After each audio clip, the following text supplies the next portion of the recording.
serving the Republic of the Philippines for more than 75 years.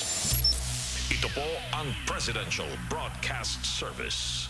Ang Pilipinas ngayon! Narito na ang pinakamainit na mga balita na nakalap sa bawat sulok ng bansa. Ihahatid sa bawat Pilipino saan man kayo sa mundo. Ang Pilipinas ngayon! Pakinggan ang bawat kaganapan sa bawat lalawigan. Ito ang Pilipinas ngayon!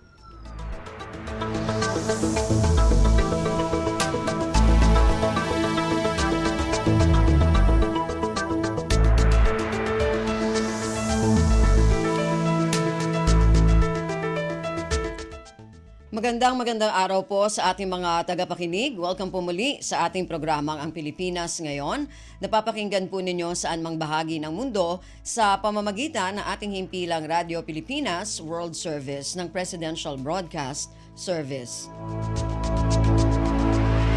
Napapakinggan po tayo sa mga sumusunod na shortwave frequencies sa 9.925 MHz, 12.120 MHz at 15.190 MHz. Ako po si Ven Blones, samahan po ninyo ako sa kabuuan ng ating programa ngayong araw na ito. Kapapalooban pa rin po ng ilan sa mga mahalagang balita mula dito sa ating bansa, kasama na ang mga segmentong business, sports, showbiz at ang mga ulat mula sa iba't ibang rehiyon at lalawigan dito sa Pilipinas para sa ating regional news. Samantala, nais po namin kayong imbitahin na bisitahin ang ating Facebook page, ang Radio Pilipinas World Service. Paki-follow, like at share na rin po. Ang tabayanan, sa inyo na sa ilang sandali ang kabuuan ng ating programang Ang Pilipinas Ngayon. Kumpleto, detalyadong balitaan, di papahuli sa mahahalagang kaganapan. Kamustahin ang inang bayan, ang Pilipinas Ngayon.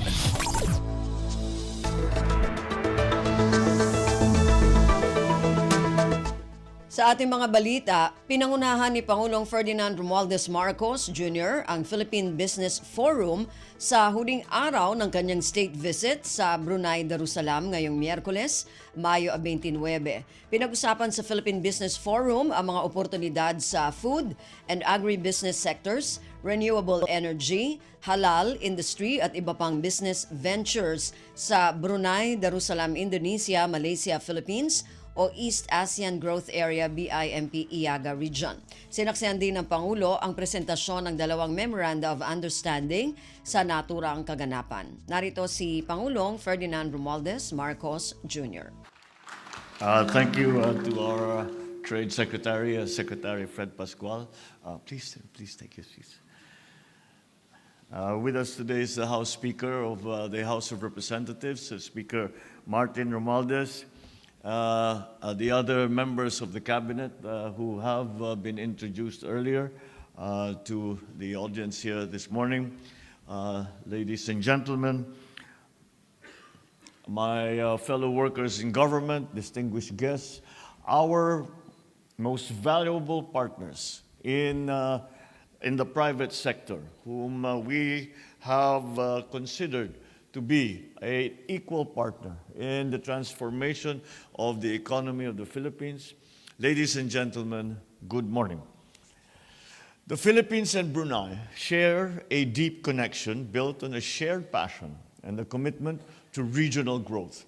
We have witnessed this spirit throughout the presentations that we have heard today, from the insights of our esteemed Bruneian executives to the groundbreaking Memorandum of Understanding signed by the ASEAN Business Advisory Council, Philippines and Brunei, and the National Chamber of Commerce and Industry of Brunei Darussalam, and the Philippine Chamber of Commerce and Industry. This year marks 4 decades of diplomatic relations between the Philippines and Brunei Darussalam, a testament to our enduring partnership. We reaffirm today our unwavering commitment to regional economic integration on multiple fronts. Our shared passions are exemplified by Jollibee, a Philippine company with a remarkable success story in Brunei. There are 13 halal certified outlets established since 1987, reflect the Bruneians' appreciation for Filipino brands. This forum is a platform to further strengthen business ties and foster economic growth within the ASEAN nations. I am delighted to share the positive developments from the Philippines and to discuss how we can advance and strengthen our collaboration with Brunei, leveraging the benefits of our partnership through ASEAN, the Regional Comprehensive Economic Partnership Agreement, or RCEP, and the Brunei Darussalam Indonesia Malaysia Philippines East Asian Growth Area, BIMP-IAGA, for a prosperous shared future. We see incredible potential in sectors such as agribusiness, renewable energy, halal industry and development, and through this forum, we stand firm in strengthening the business relations between the Philippines and Brunei Darussalam. Our partnership is a symbol of the shared aspiration to foster economic growth and shape a more vibrant ASEAN community. Our trade and investment policy frameworks established through ASEAN and RCEP are fundamental to our agenda for regional economic integration. I am optimistic that these efforts will be further supported by additional policy measures designed to strengthen our supply chain integration and boost foreign direct investment. I would also like to emphasize the potential of BIMP-IAGA in building a unified ASEAN production base. BIMP-IAGA is strategically positioned to provide robust supply and value chains while supporting the development of small and medium-sized enterprises in key productive sectors. With the region experiencing a steady rise in population and income, the market for goods and services is expanding rapidly and significantly. This growing market presents numerous opportunities for businesses and investors to capitalize on. I am pleased to highlight that the Philippines and Brunei are particularly focused on two key economic corridors: the West Borneo Economic Corridor, encompassing Brunei Darussalam, and the Greater Sulu-Sulawesi Corridor, covering Palawan and parts of Mindanao. These corridors are strategically designed to integrate production with supply chains, offering abundant opportunities for SMEs to flourish. BIMP-IAGA stands as a beacon of economic integration and development within ASEAN. By investing in infrastructure, promoting sustainable industries, and supporting SMEs, we are paving the way for a more dynamic and interconnected regional economy. Together, we can harness the full potential of BIMP-IAGA to build a prosperous and sustainable future for all. We eagerly anticipate as well the renewal of the Memorandum of Understanding on Strengthening Trade and Investment Cooperation in Food Products and Services. With rich agricultural resources, the Philippines benefits immensely from Brunei's established halal certification system. This partnership promises to create a robust halal industry, offering mutual benefits for our nations. Given the significant opportunities in the global halal market, we are well prepared with existing mechanisms in ASEAN and in BIMP-IAGA to enhance the integration of our halal supply chains. So now let me focus on the policies and programs that we have set in motion to support our proposition for the Philippines as a strategic partner for regional growth and investments in the region. We have broadened the range of liberalized businesses and sectors through the passage of key landmark legislations such as the Retail Trade Liberalization Act, the Foreign Investments Act, the Public Services Act, and the Renewable Energy Act. Through these measures, we have liberalized foreign ownership in sectors such as air transport, telecommunications, shipping, retail, and renewable energy projects.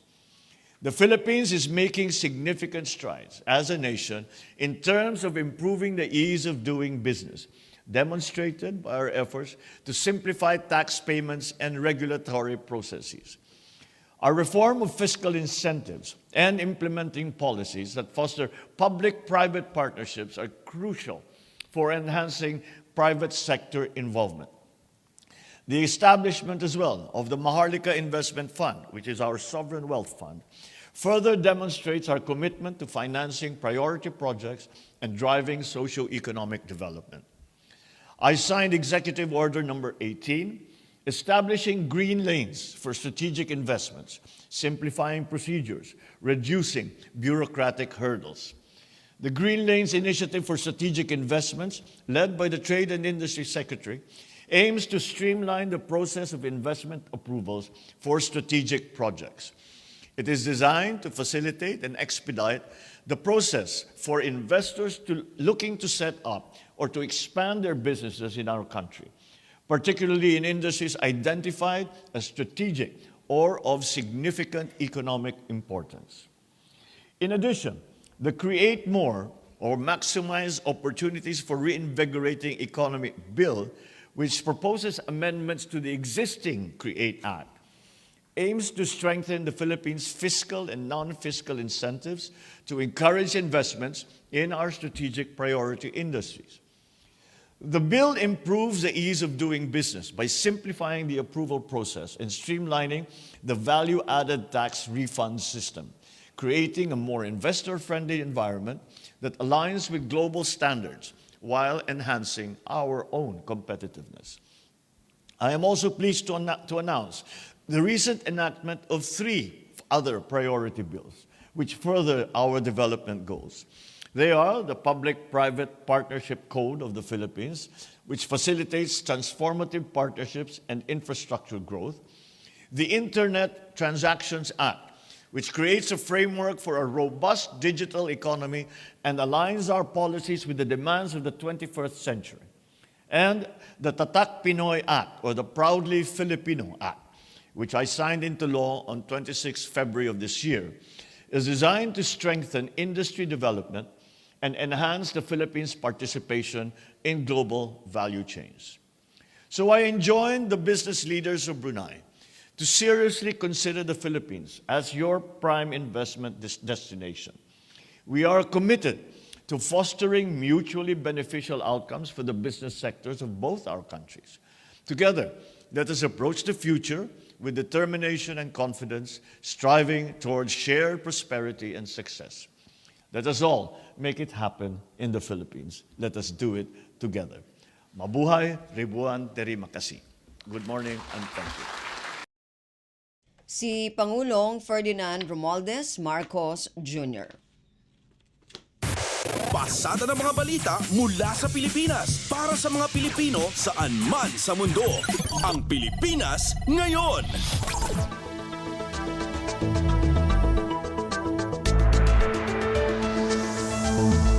Nakisalamuha si Pangulong Ferdinand Romualdez Marcos Jr. sa Filipino community sa Brunei Darussalam sa isang pagtitipon sa Bridex International Convention Center nitong Martes, Mayo 28. Matatandaan na sa isang panayam sinabi ni Philippine Ambassador to Brunei Darussalam, Marian Jocelyn Tirol Ignacio, na nasa halos 23,000 ang mga Pilipinong nagtatrabaho at naninirahan sa naturang bansa. Binubuo ang mga ito ng mga guro, nurse, engineer, arkitekto, domestic worker at mga individual na nagtatrabaho sa food, beverage at hotel and restaurant sectors. Kinilala naman ni His Majesty Sultan Haji Hassanal Bolkiah ang kahalagahan ng pagkakaroon ng Filipino community sa Brunei Darussalam, maging ang kanilang mahalagang papel sa socio-economic development sa nabanggit na bansa. Narito ang kabuuang mensahe ni Pangulong Ferdinand Romualdez Marcos Jr. sa PhilCom meeting sa Brunei Darussalam. Maraming salamat sa ating kalihim ng Department of Foreign Affairs sa kanyang pagpakilala. Magsiupo po tayo. Kasama din po natin ang Speaker of the House of Representatives, Speaker Martin Romualdez. Importante po na kasama natin ang ating mga kongresista dahil po marami po tayong hinihingi ng mga pagbabago sa ating mga batas at ang mga bagong batas na ating kinakailangan upang maging matibay ang ating mga polisiya para sa ating ekonomiya at para sa ating lipunan. Kaya po ay lagi ko po siyang sinasama para makita niya kung ano yung mga pangangailangan, hindi lamang sa Pilipinas, kundi pati na sa ating mga OFW. Andito po, kasama din po natin ang Secretary ng Department of Agriculture, Secretary Kiko Laurel. Nandito po siya dahil alam niyo po, naging priority po sa ating pamahalaan ngayon, sa ating administrasyon ay ang agrikultura. At ngayon, habang nandito po kami, ay kaninang umaga, naglagda po tayo ng Memorandum of Understanding sa gitna ng Pilipinas at saka ng Brunei Darussalam. Kaya po, ito po ay tutulong sa ating sektor ng agrikultura. Kasama din po dyan ang ating paglalapit sa ating mga kaibigan dito sa Brunei upang sila ay ipaliwanag at ipalaman natin sa kanila kung ano ang mga pagkakataon na mga investment na pwede sa Pilipinas. Andito po ang kalihim ng Department of Trade and Industry, Secretary Fred Pascual. Ganon din po at meron po tayong kasunduan sa gitna ng Brunei at ng Pilipinas tungkol sa itinatawag na people-to-people na exchange na sinasabi. Kasama po dyan sa people-to-people exchange ang tourism. At alam naman po natin ay napakaganda ng Pilipinas at sa ating palagay, ito'y malaking, dapat natin ipinagmamalaki sa buong mundo upang naman ay tayo sila ay makabisita at makita nila hindi lamang kung gaano kaganda ang Pilipinas, kundi kung gaano kababait at gaano mapagmahal ang mga Pilipino. Kaya po nandito po ang Secretary ng Department of Tourism, Secretary Cristina Frasco.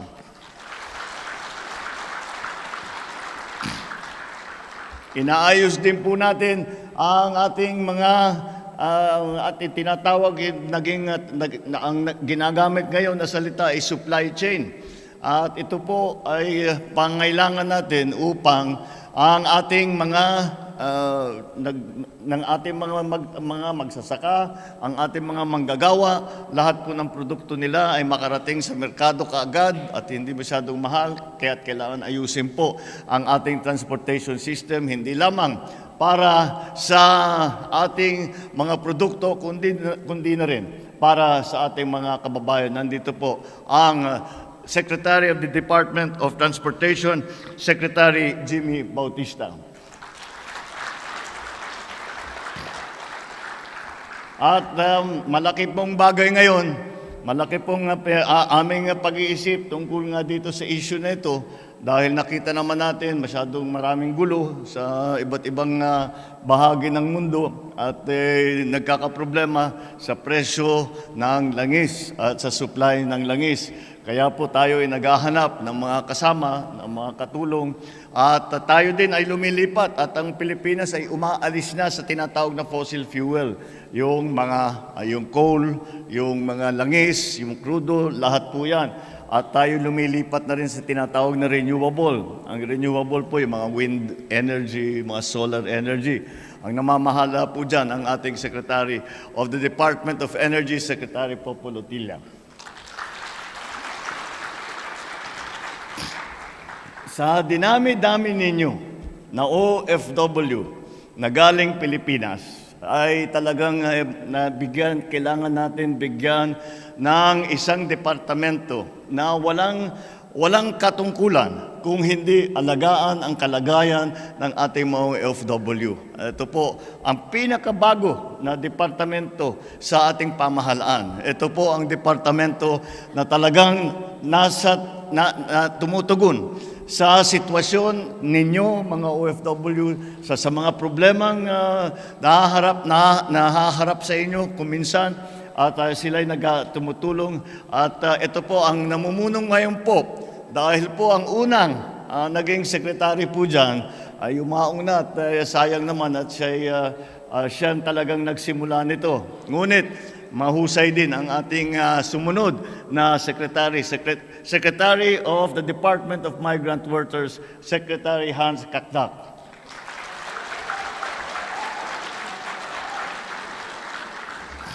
Malapit-lapit na po ang Brunei sa Mindanao. Kaya po ay marami tayong exchanges na nangyayari sa ating mga kababayan sa Mindanao at saka dito sa Brunei. Kaya sinama ko na rin ang Mindanao Development Authority Secretary Leo Magno. Tayo po ngayon ay umikot po kami sa nakaraang isang taon kalahati. Marami po kaming pinuntahan na bansa upang ganun din ipaliwanag kung ano ba talaga ang ating mga ginagawa para sa ating ekonomiya. Ano ba yung mga opportunity na pwedeng mapagsamantala ng ating mga kaibigan tiga-abroad na magdala sila ng investment, magdala sila ng kapital, magdala sila ng trabaho para sa atin at palagauhin at pagandahin ang ating ekonomiya. At ang namamahala po dyan, at siya po ay ang lumalapit sa iba't ibang mga korporasyon at sinasabing naghahanap ng paraan upang sila ay mag-invest sa Pilipinas. Ito po ang ating Special Assistant to the President for Investment and Economic Affairs, Secretary Dec Go.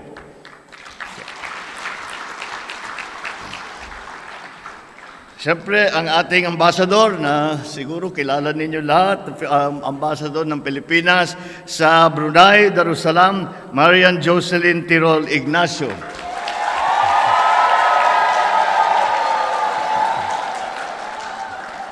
Marami na po kaming inikutan at lahat po ng pinupuntahan namin, siyempre binabati namin ang ating mga kapwa Pilipino at nagkakaroon tayo ng konting programa kagaya nito. Pero dito lang sa Brunei, merong yearbook. Ngayon lang ako nakakita ng ganyan. Congratulations, Ambassador. At hindi makukumpleto ang aking pagpakilala pagka naman hindi ko mapakilala sa inyong lahat ang aking First Lady Luis Araneta Marcos. Ang aking mga kasamahan sa pamahalaan at lalong-lalo na sa inyong lahat na aking minamahal na aking kababayan na OFW dito sa Brunei, magandang hapon po sa inyong lahat. Maraming salamat po sa inyong napakainit na pagsalubong sa akin ngayon, sa aking asawa na si Lisa at sa aming lahat na naririto ngayon bilang pagpaunlak sa paanyaya ni Sultan Hassanal Bolkiah na bisitahin ko ang bansang Brunei Darussalam. Lisa and I bring you the best greetings and the best wishes of our family and the Filipino people back home. Over the years, every time I go abroad, I talk to my foreign counterparts, I get compliments for the strong work ethic of Filipinos. I'm always told that Filipinos have unparalleled skill, efficient, and are trustworthy. And I know that is the same here in Brunei. You may all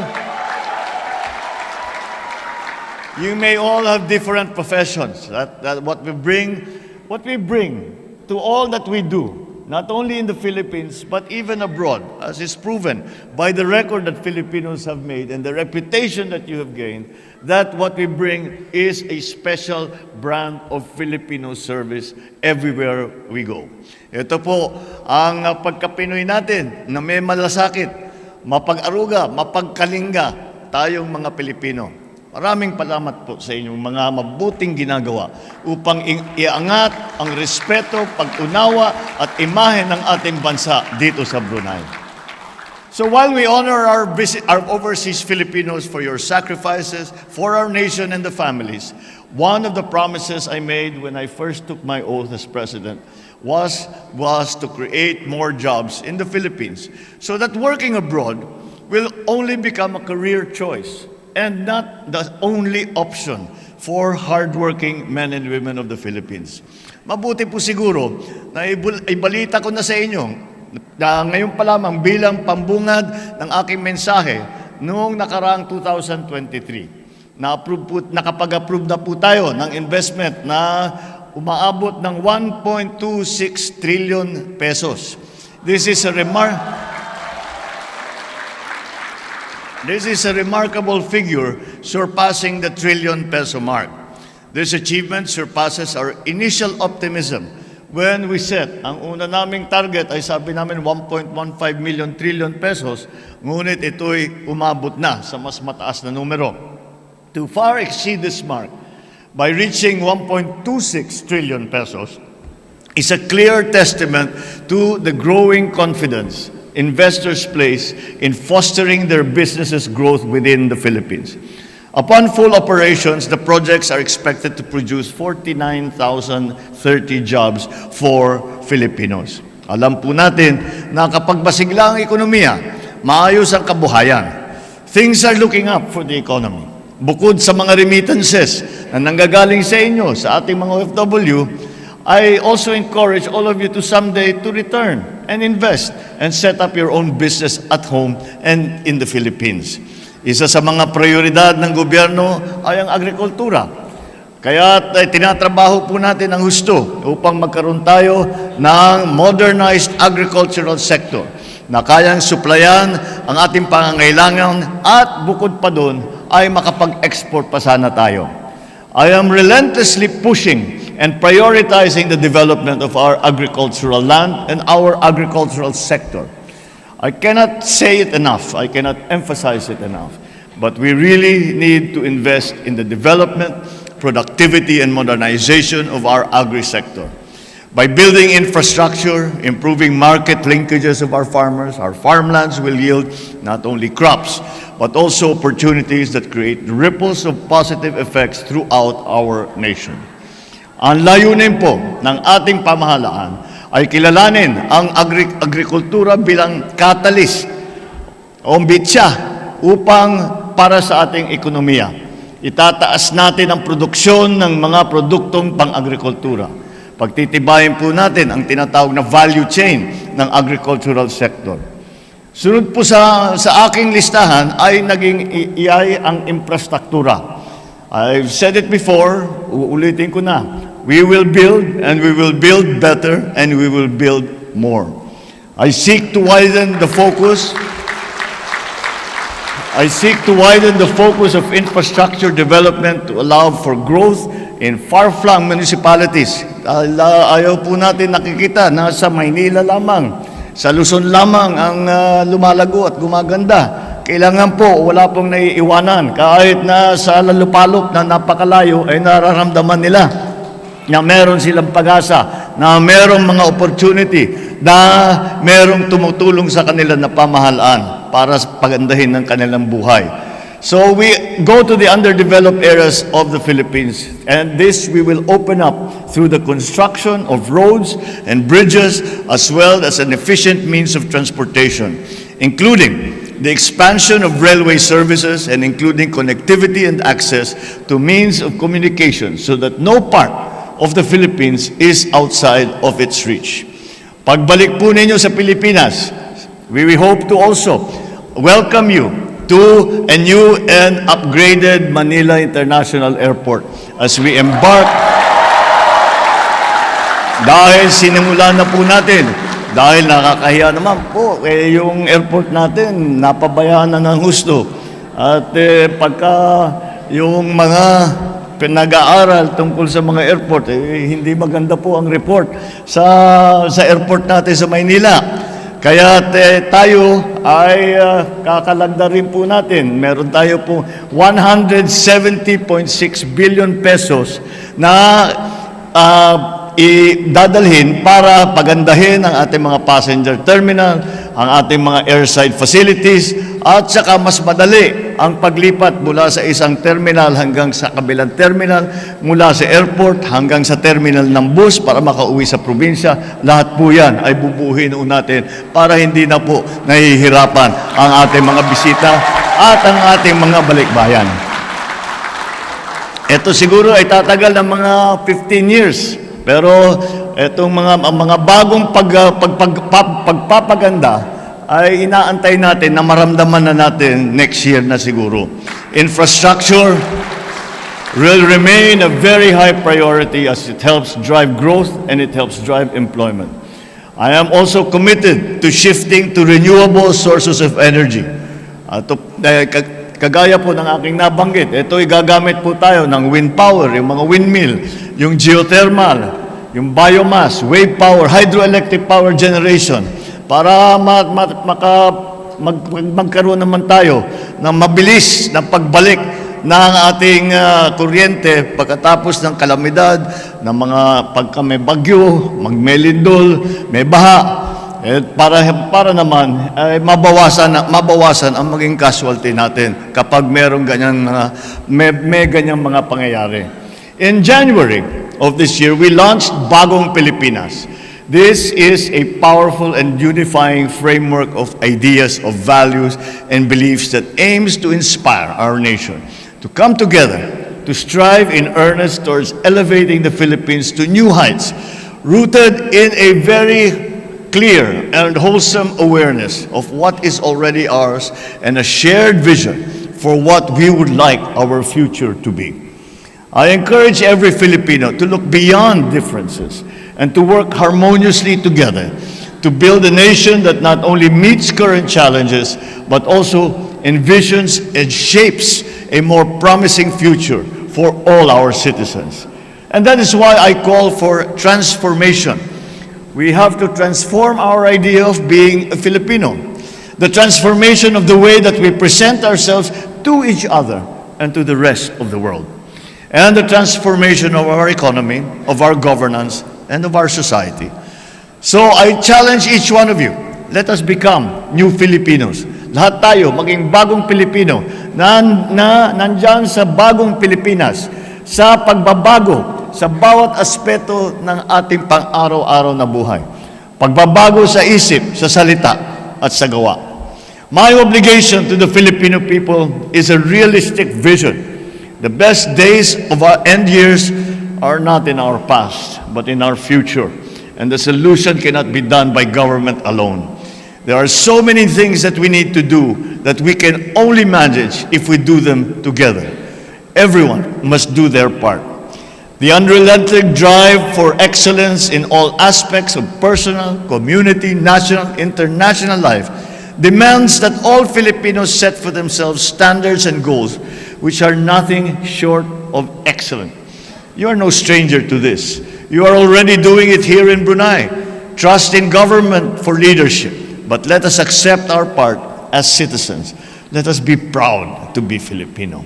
Let us be confident. Let us be confident in the future of our country with resoluteness by which we can decide to make that future come to pass. Magkaisa po tayo. At ako ay malakas po ang aking loob na pagkapatuloy ang suporta ninyo sa ating pamahalaan, sa isa't isa at sa ating minamahal na Pilipinas, ito po ay magiging matagumpay. Kabayan, sa pagtulungan at pagkakaisa natin, tutungo po tayo sa pag-angat ng kabuhayan ng Pilipino at sa kaunlaran ng ating bansa. So even as you build your lives here in Brunei, join me as we work together for a bagong Pilipinas. Maraming salamat po. Mabuhay po tayong lahat. Mabuhay ang bagong Pilipinas. Magandang hapon po at marami pong salamat. Si Pangulong Ferdinand Romualdez Marcos Jr. Ang Pilipinas ngayon, kasama si Ben Blones.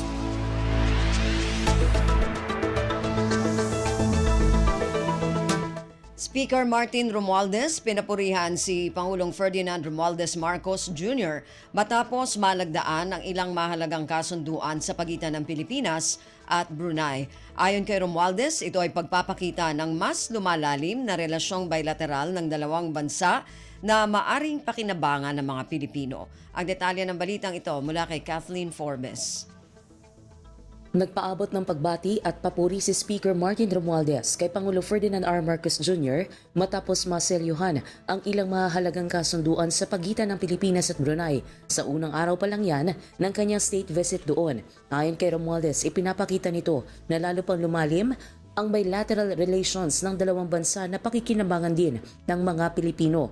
Kabilang sa mga kasunduang nilagdaan ang Memorandum of Understanding sa turismo kung saan isusulong ang Islamic tourism at pagkakaroon ng Muslim-friendly destinations. Naselyuhan din ang kasunduan para sa mutual recognition of standards of training, certification and watchkeeping certificates at maritime cooperation. Muli rin pinagtibay sa pamamagitan ng letter of intent ang ugnayan ng dalawang bansa pagdating sa food security at pagpapalakas sa agriculture sector.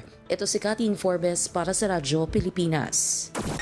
Kumpleto, detalyadong balitaan, di papahuli sa mahahalagang kaganapan. Kamustahin ang inang bayan, ang Pilipinas ngayon.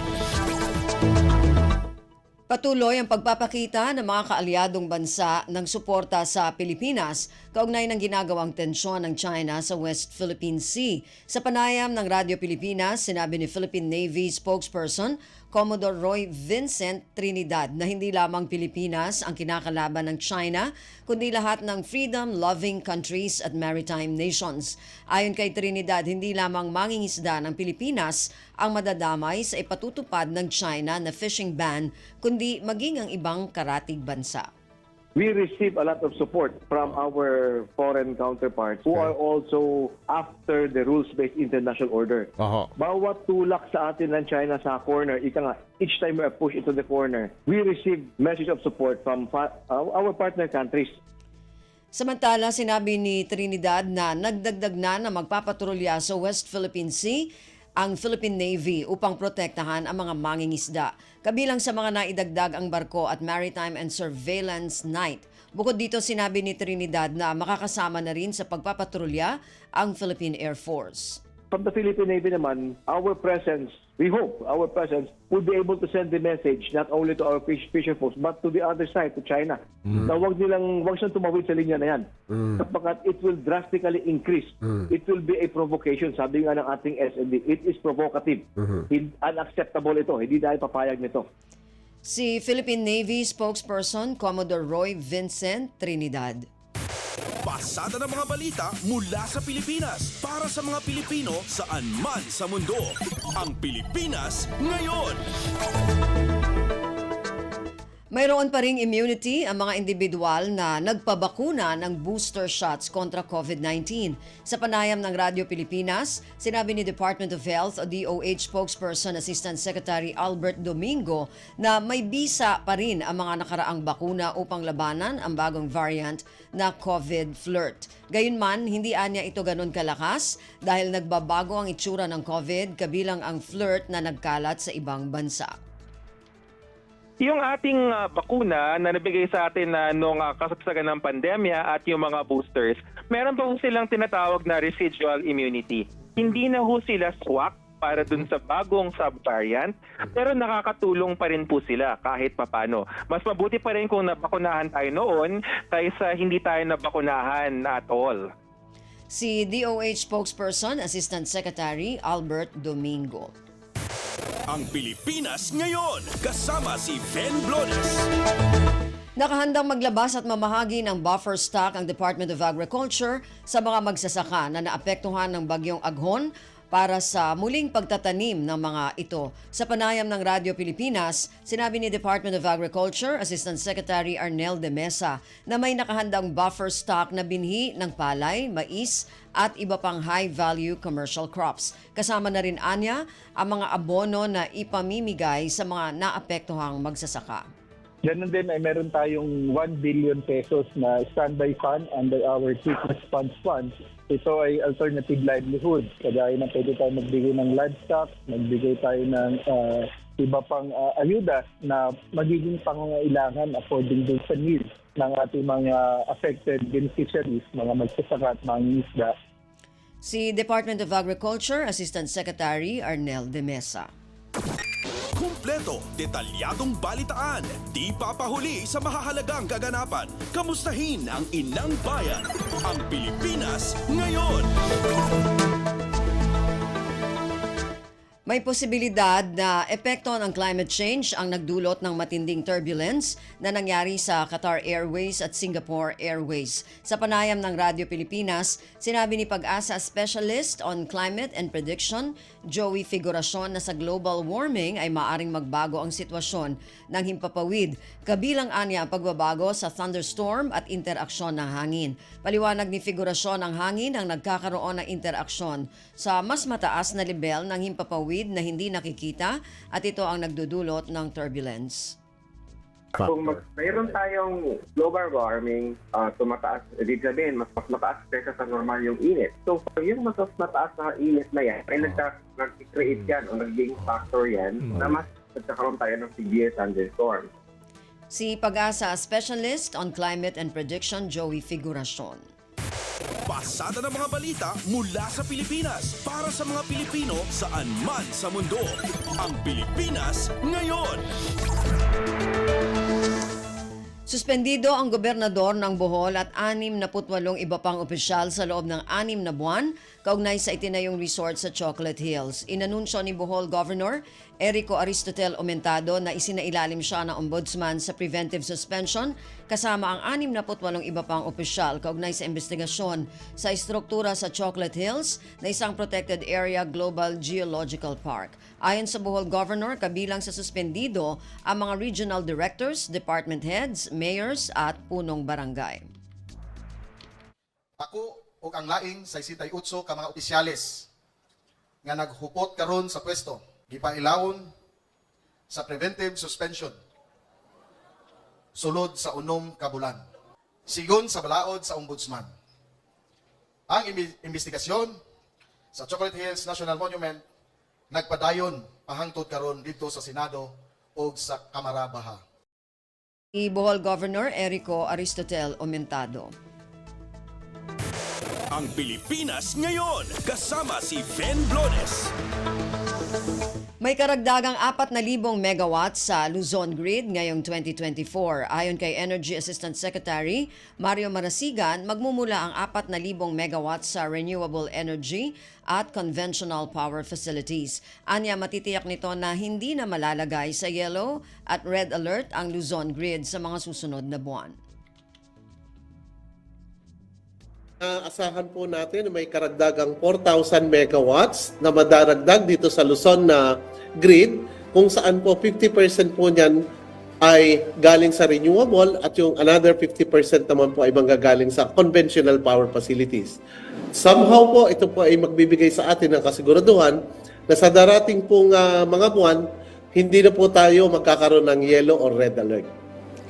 Energy Assistant Secretary Mario Marasigan.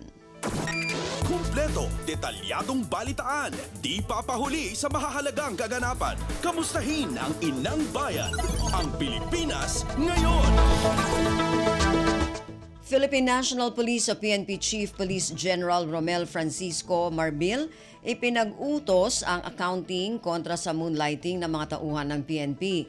Ang kautusan ay kasunod ng pagkakahuli ng isang pulis na nakatalaga sa Highway Patrol Group o HPG kasama isang sundalo na nagbibigay ng VIP security escort bukod pa sa nauna ng 2 miyembro ng Special Action Force. Ang detalye ng balitang ito mula kay Leo Sarne. Ipinagutos ni PNP Chief Police General Romel Francisco Marbil ang mahigpit na accounting ng lahat ng pulis bilang pangontra sa moonlighting activities ng ilan nilang mga tauhan. Ang kautusan ng PNP Chief ay kasunod ng pagkakahuli noong Lunes sa Parañaque kay Staff Sergeant Rafael Boco Jr. na naka-assign sa motorcycle unit ng Highway Patrol Group NCR na nagbibigay ng VIP security escort kasamang isang na-dismiss na sundalo. Nauna rito 2 tauhan naman ng Special Action Force ang nahuling nagsisilbing private security ng isang dayuhan sa Ayala, Alabang. Ayon sa PNP Chief, may mali sa accounting ng PNP kung nakakapag-sideline ang ilang mga pulis sa oras ng kanilang trabaho. Sinabi ng PNP Chief na inatasan na niya ang Integrity Monitoring and Enforcement Group o IMEG at PNP Internal Affairs Service na bumuo ng mga hakbang para maiwasang maulit ang mga ganitong insidente. Nilinaw naman ni General Marbil na hindi masama sa mga pulis ang magkaroon ng negosyo o iba pang pagkakakitaan basta't ito'y sa labas ng kanilang duty hours at walang conflict of interest sa kanilang trabaho. Mula sa PNP, ito si Leo Sarne para sa Radyo Pilipinas. Pasada ng mga balita mula sa Pilipinas para sa mga Pilipino saan man sa mundo. Ang Pilipinas ngayon.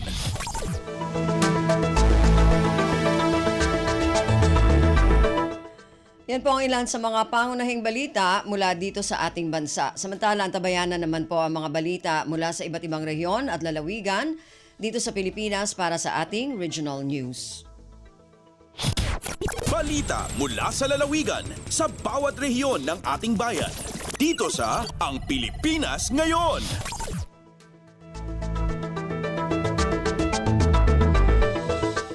Dumako na tayo sa ating regional news. Unahin natin ang mga balita mula sa rehiyon ng Luzon. Mula sa Dagupan, mahigit 500 graduating students mula sa Pangasinan State University, Alaminos City Campus, sumailalim sa pre-employment seminar ng Department of Labor and Employment. Ang detalye ng balitang ito mula kay Ricky Kasipit. Matalunggaring ya asumpal so sa kay agaw ya pre-employment seminar tan post-internship para sa unuurong at Pangasinan State University o PSU Alaminos City Campus. Impadaulo ya Department of Labor and Employment o DOLE Western Pangasinan Field Office iya nibitlan panangipasal. Akibiyang iray 570 ya unuurong at PSU sa ikanapagan tuwin aktibidad at piyan makapangiter ya pakatalos at labor standard tan pangiprepara jad pakaloob dar estudyante jad arapundan trabaho ni Yorumni. Kapangitermat iyan panangipasal yung impormasyon jad sare programa yung lokal ya pamahalaan niya Alaminos para sare graduating student. Ang ipatalo sa pisasalamat so PSU der opisina idole para sa panangipasal jad sare akidaulon estudyante. Sinigurado mat ya LG Alaminos City susuporta para sare estudyante ni Bitlad Syudad. Manlalapod jad RP Dagupan City Pangasinan. Aya si Ricky Kasipit para sa Radyo Pilipinas World Service. Balita mula sa lalawigan sa bawat rehiyon ng ating bayan. Dito sa Ang Pilipinas Ngayon.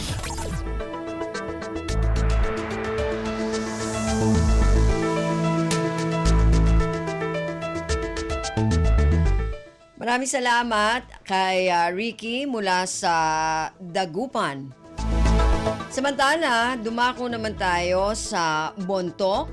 Lokal na pamahalaan ng Bontoc, Mountain Province, pinaigting ang panghuhuli sa mga asong gala bilang prebensyon sa pagkalat ng rabies o ng rabies. Ang detalye ng balitang ito mula kay Donna Kawis Balyo. Pinapigsa ti lokal a gobyerno ti Bontoc ti panangtiliw kadagiti walang nga aso iti pangpubliko a lugar. Sigon iti LGU Bontoc, idi kalman laeng ket nangisayang katmanan ti Municipal Anti-Rabies Control Council iti dog catching activity iti Bontoc General Hospital. Gapo ditoy nagpanawagan manen ni Mayor Jerome Tudlong Jr. iti publiko nga agbalin kuma a responsable a pet owner. Nagpanawagan met ti Anti-Rabies Council iti umili nga i-report kadakwada dagiti stray dog nang runa no adat kaso ti rabies iti lugar da. Adat ordinansya ti munisipyo anang imandato iti panakatiliw dagiti walang nga aso. Panggap ti ordinansya nga maipanamnama ti kinatalged ti publiko ken mangpatebker iti kampanya kontra rabies kastama ti kinadalos ken sanitasyon ti aglawlaw. Dagiti makintaraken kadagiti walang nga aso ket mapatawan iti maiparbeng a multa. Narpos na Bontoc, Donna Kawis Balyo para sa Radyo Pilipinas World Service. Balita mula sa lalawigan sa bawat rehiyon ng ating bayan. Dito sa Ang Pilipinas Ngayon.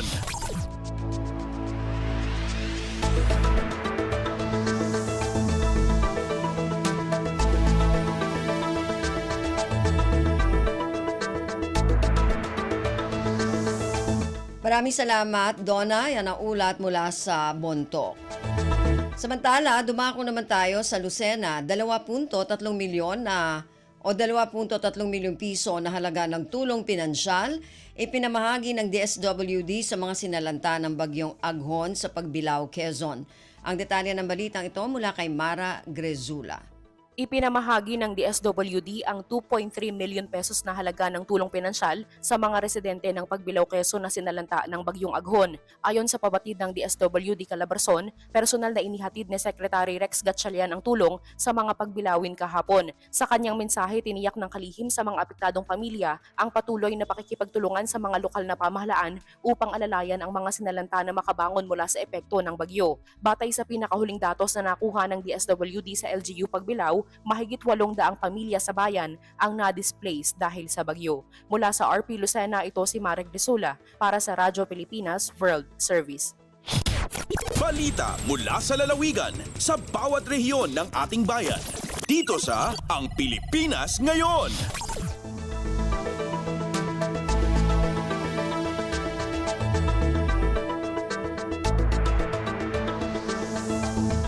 Maraming salamat kay Mara mula sa Lucena. Yan po ang kabuuan ng pag-uulat mula sa rehiyon ng Luzon. Samantala, dumako tayo sa rehiyon ng Kabisayaan mula sa Calbayog, 7 barangay sa unang distrito ng Samar. Nilagyan ng rainwater collection system ng DPWH. Ang detalye ng balitang ito mula kay Suzette Pretencio. Nag-install ang Department of Public Works and Highways o DPWH Samar 1st District Engineering Office sa 4,000-liter rainwater collection system sa 7 nga barangay sa una nga distrito sa Samar.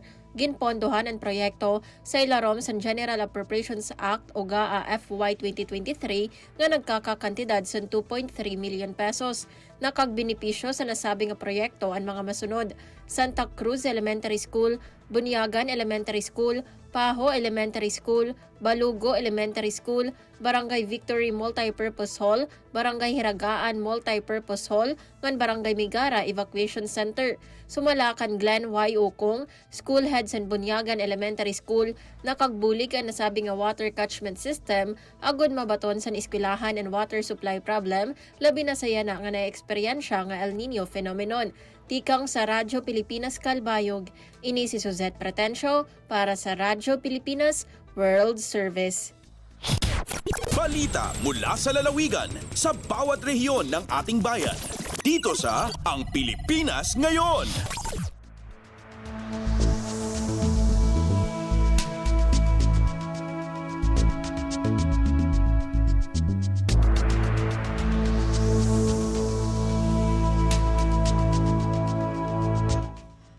Maraming salamat, Suzette. Yan ang ulat mula sa Calbayog at kabuuan na ulat mula sa rehiyon ng Kabisayaan. Samantala, dumako naman tayo sa rehiyon ng Mindanao mula sa Tandag, Surigao del Sur, PNP Maritime Group, nakatanggap ng 2 fiberglass reinforced plastic boats mula sa pamahalaang panlalawigan. Ang detalye ng balitang ito mula kay Raymond Aplaya. Nakadawat og 2 ka mga fiberglass reinforced plastic boats ang Surigao del Sur PNP Maritime Group. Kini human gipaygayon ang turnover sa donation certificates gikan sa provincial government atol sa Monday flag raising ceremony sa provincial capital niadtong Lunes, Mayo 27 nining tuiga. Sa pagkikinabi sa Radyo Pilipinas Tandag, gibutyag ni Sangguniang Panlalawigan member Varilio Mantos Claros Jr., ang chairperson sa Committee on Agriculture and Fisheries ning probinsya, nga napatuman ang mga inisyatiba tungod sa hangyo sa mga bantay dagat nga makabaton og kaugalingon nga sakinang pandagat nga magamit sa ilang anti-illegal fishing operations. Tungod niini, nag-sponsor siya og usa ka resolusyon sa Sangguniang Panlalawigan nga naghangyo sa Bureau of Fisheries and Aquatic Resources o BFAR Central Office alang sa paghatag og fiberglass reinforced plastic boats nga alang dinhi sa probinsya. Sumala pa nga ipahumutang ang usa ka fiberglass boat dito sa 2nd District ning probinsya samtang ang usa dinhi sa 1st District. Gikan sa Radyo Pilipinas Tandag, kini si Raymond Aplaya alang sa Radyo Pilipinas World Service. Balita mula sa lalawigan sa bawat rehiyon ng ating bayan. Dito sa Ang Pilipinas Ngayon.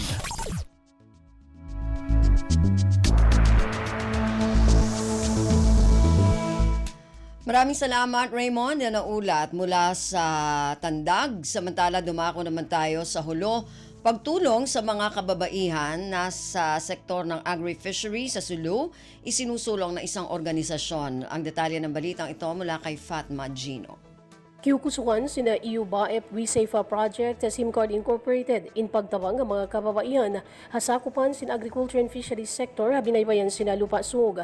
Maksudhay niya supaya ma-empower ang mga kababaihan amin makatawang kapag patutog sin kabuhianan nila kakilahan sila iban supaya maon in sustainable agriculture iban fisheries sa binaybayan si lupa sug. Bangdunon kan Jan Canto, Monitoring, Evaluation, Learning and Social Accountability Officer sina EU BAEP WeSafe Project SIM Card Incorporated tukaw man hasulo ina-target at tawan na nila tawangan biyanan sina parang Luok Ivan Omar misan pa man naon pa ina Memorandum of Agreement at pag-umbok paljanjian haantara sinupis nila iban sin 2 LGU para na sabot project. Launghay ni hambuok ang mga tiyatabangan nila bihaon in Canmindus Coffee Growers Association ha Barangay Canmindus. Bapuas na nga pag-anad at training on the sub livelihood tools iban equipment at mga panya pirhil amin kakunhan nila pag-ausaha.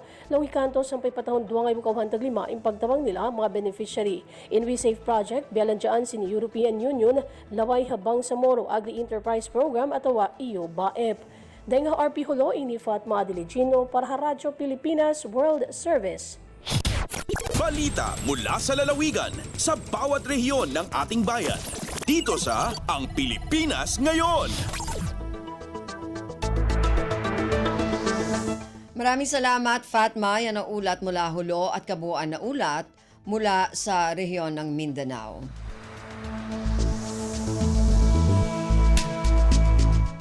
Narinig po ninyo ating regional news para sa araw na ito. Kalipunan ng mga balita mula sa iba't ibang rehiyon at lalawigan dito sa Pilipinas. Samantala, antabayanan naman po ang ating mga segmentong business, sports at showbiz.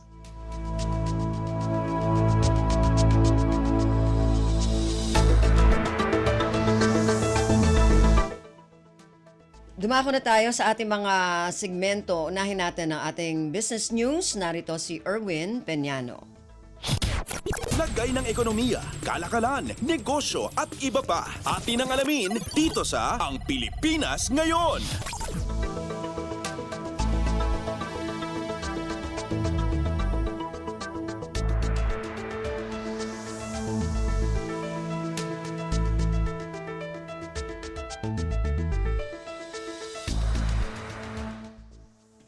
Magandang araw, narito na ang mga nangungunang balita sa larangan ng pagninegosyo at kalakalan. Iminumungkahi ni Finance Secretary Ralph Recto ang pagbabawas ng taripa sa iniaangkat na bigas ng bansa sa layong mapababa pa ang presyuhan nito sa mga lokal na pamilihan.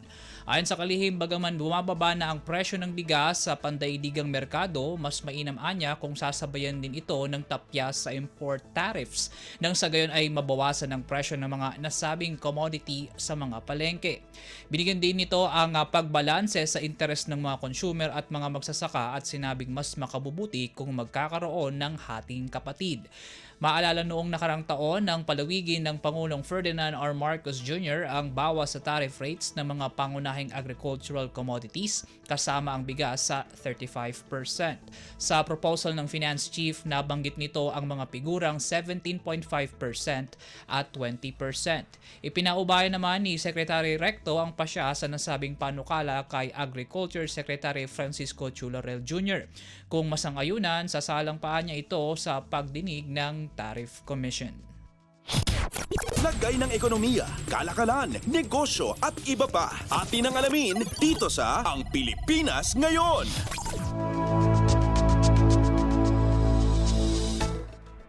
Sa iba pang balita, umabot na sa 2.5 bilyong piso ang pautang na nai-release ng State-Run Land Bank of the Philippines o LBP sa mga magsasaka at agriculture cooperative sa bansa. Ayon sa BSP, lampas 15,000 magsasaka at 270 kooperatiba ang nabenepisyuhan ng programa sa ilalim ng Expanded Rice Credit Assistance under the Rice Competitiveness Enhancement Fund o ERCA-RCEF hanggang nitong Abril 30 ng kasalukuyang taon. Mayoryaan nila sa loan borrowers ay nagmula sa Cagayan, Nueva Vizcaya at Quirino, ang ilan sa mga itinuturing na rice-producing provinces. Marami rin nila ang nabenepisyuhan ng programa sa gitnang Luzon at sa iba pang mga probinsya sa Visayas at Mindanao. Ang ERCA-RCEF ay credit facility na naglalayong palakasin ang produksyon at kita ng mga maliliit at maliliit na magsasaka at makabawas sa initial impact ng Republic Act 11203 o Rice Tarification Law. Sa ilalim nito, ang individual farmers ay makauutang ng hanggang 70% ng kanilang kabuang project cost na may mababa at fixed interest rate na 2% kada taon. Samantala, tiniyak naman ni Land Bank President at CEO Lynette Ortiz ang commitment nilang masuportahan ang mga magsasaka sa layong matamo ang food security sa bansa. Lagay ng ekonomiya, kalakalan, negosyo at iba pa. Atin ang alamin dito sa Ang Pilipinas Ngayon.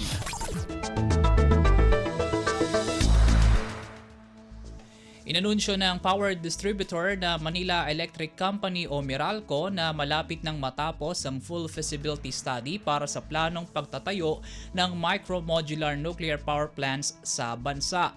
Ayon kay Meralco Executive Vice President at Chief Operating Officer Ronnie Aperocho, kasalukuyan na ang pinaplansya ng kanilang kumpanya kasama ang United States-based na Ultra Safe Nuclear Corporation ang pag-aaral hinggil sa plano. Una nang natapos ang pre-feasibility study sa planong proyekto at kasalukuyan nang nakatuon ng pag-aaral sa safety, financial at selection parameters ng deployment ng nasabing teknolohiya. Nobyembre ng nakarang taon nang magkasundo ang Meralco at Ultrasafe para sa pag-aaral ng potential deployment ng micro-modular reactors sa bansa. Bahagian nila ito ng commitment ng Meralco na makaambag sa target na 1,200 megawatts clean energy mix ng bansa sa 2032. Lagay ng ekonomiya, kalakalan, negosyo at iba pa. Atin ang alamin dito sa Ang Pilipinas Ngayon.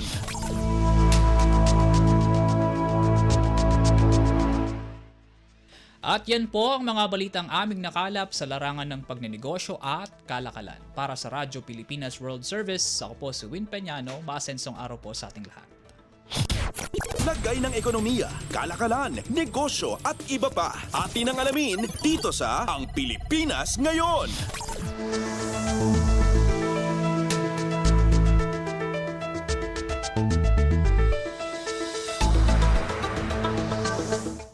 Maraming salamat, Erwin. Yan ang ating balitang negosyo. Samantala, para sa ating balitang pampalakasan, narito naman si Leo Magpayo. Updates at pinakahuling mga usapin sa mundo ng palakasan.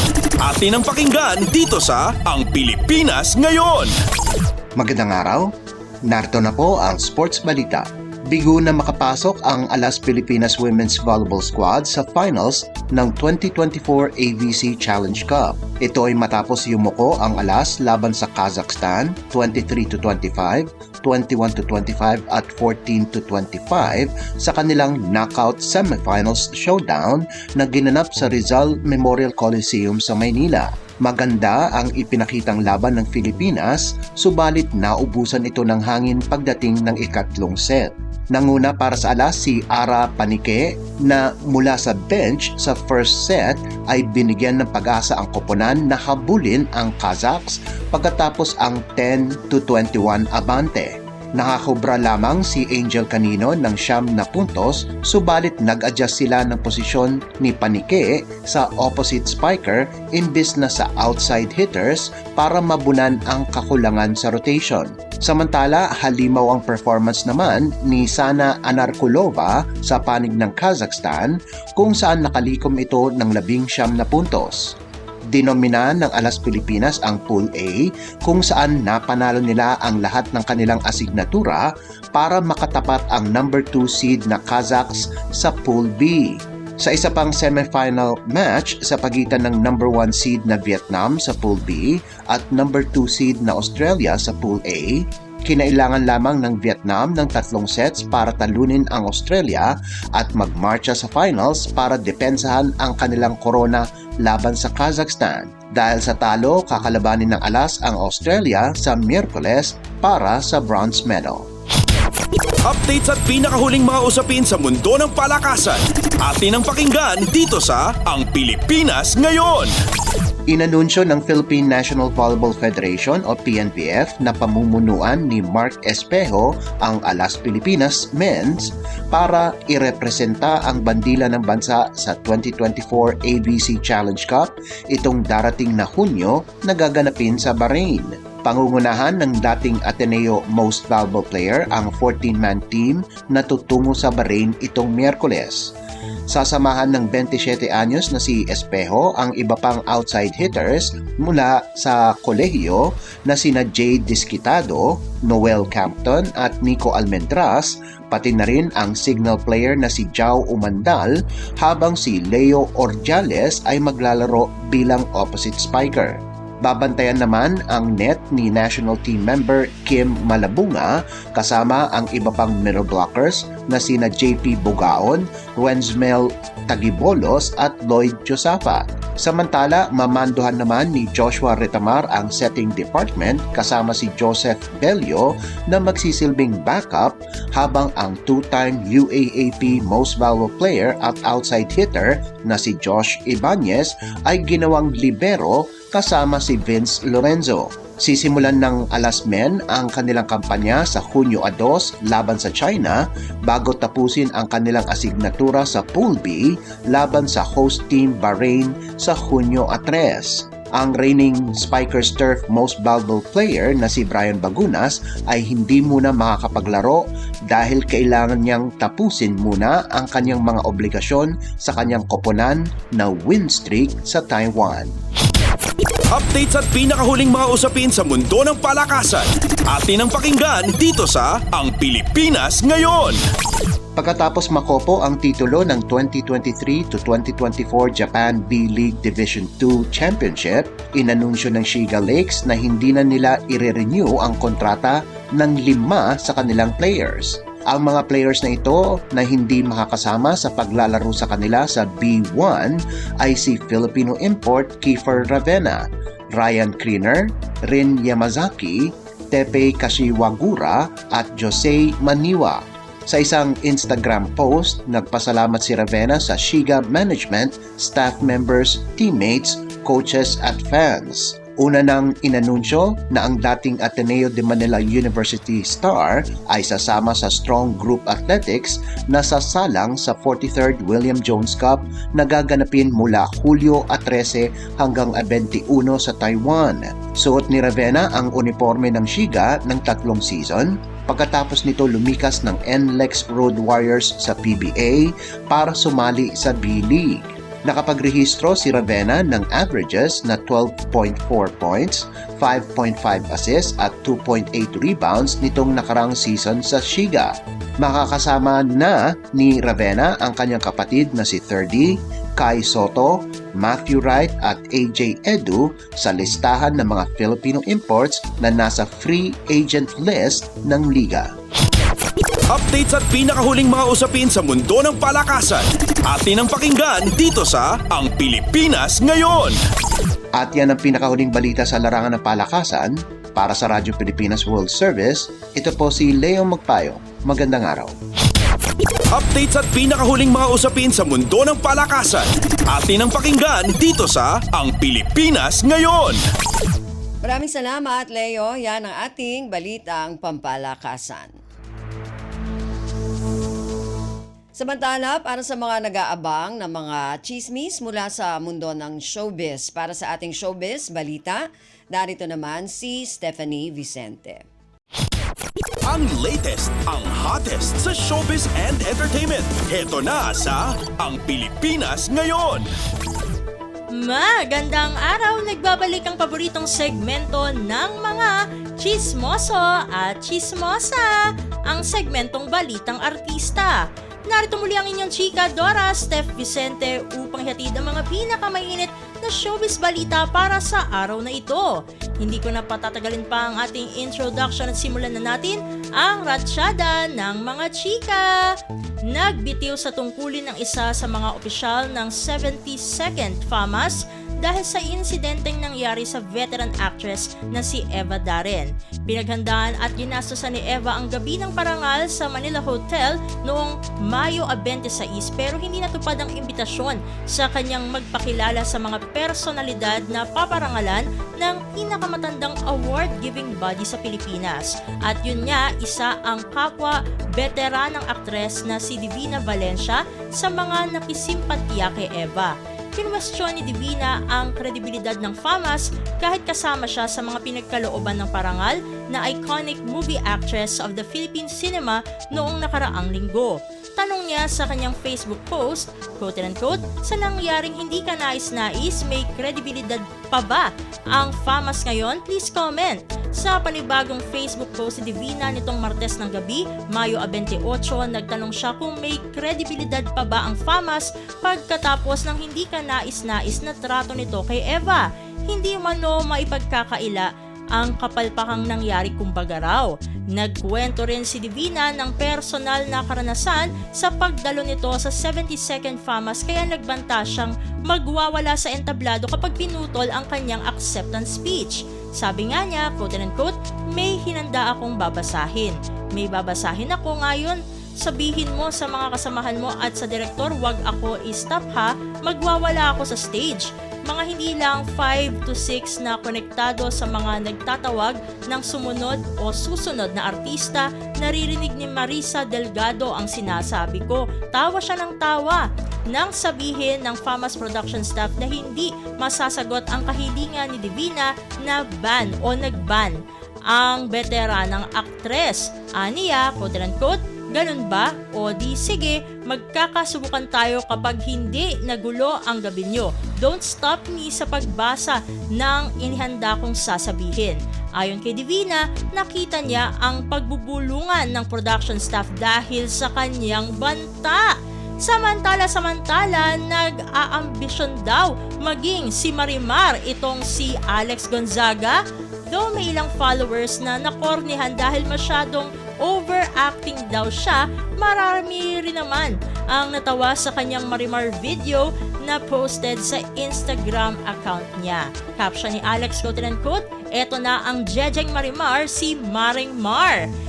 Hirit naman sa kanya ni Luis Manzano, quote-unquote, sa tinagal kong nabuhay sa mundong ito, ngayon lang ako nainis ng ganito. Na of course ay joke lang naman. Syempre supportive ang husband ni Alex na si Mikey Morada. Samantala, totoo bang tanggap na raw talaga ni Alex na hindi pa siya kaagad magiging ina matapos magkaroon ng miscarriage ng 2 beses? Anyways, sana maging okay naman si Alex patungkol dito sa katanungang ito. At sa pagtatapos ng ating segmento, mag-aapat na dekada ng aktibo sa music industry ang mag-asawang Ogie Alcacid at Regine Velasquez.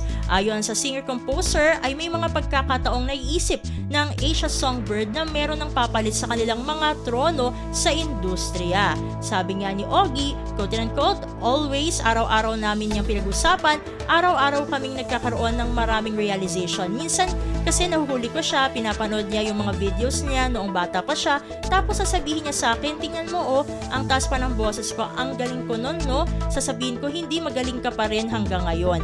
Iba lang ang estilo mo ngayon, mas may puso ka ng kumanta kasi nandito na ako sa buhay mo.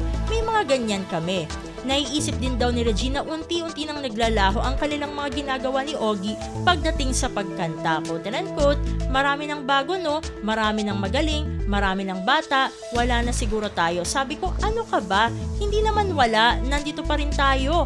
Ang mahalaga, alam natin kung saan tayo lulugar, marami ng bagong darating talaga, pero ang maganda, nakukuha mo yung respeto ng mga batang yan. Yan ang dagdag ng singer-composer. Madalas na tumutulong si Regine sa mga nagsisimula pa lamang na singer ngayon. Madalas na tumatanggap ang Asia Songbird ng guesting para sa concerts ng ilang mga kakilala no nakikilala pa lamang na singer sa bansa. Sabi nga ni Ogie, quote-unquote, she always takes pride whenever these kids would talk us. Napapansin niyo palagi siyang nag-guest kasi gustong-gusto niya, she wants to be part of the lives and careers of those who are coming. Kasi naalala niya nung nagsisimula siya, ganyan din si Napilita, Who, Pops, Martin, hindi niya nalilimutan yon. Naku, konti lang ang oras natin para sa ating segmentong Balitang Artista. Maraming salamat mga kachismis para sa inyong pakikinig sa ating segmento. Ako muli ang inyong Chika Dora Steph Vicente para sa Radyo Pilipinas World Service. Ang latest, ang hottest sa showbiz and entertainment. Heto na sa Ang Pilipinas Ngayon.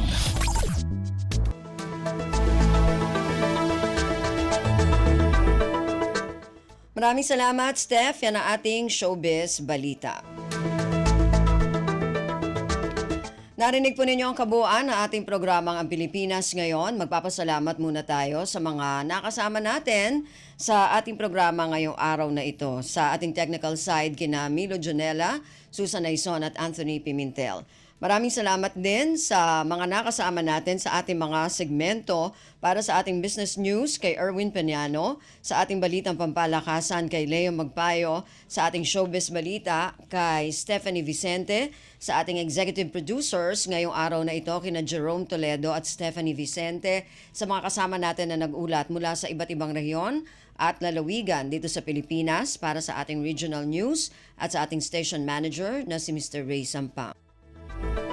Hanggang sa susunod na edisyon ng ating programang Ang Pilipinas Ngayon, ako po muli si Ven Blones. Maraming salamat po at mabuhay po tayo mga Pilipino. At yan ang Pilipinas Ngayon. Muling samahan si Ven Blones sa parehong oras at alamin ang pinakahuling mga kaganapan at balita saan man kayo naroon. Ang Pilipinas Ngayon.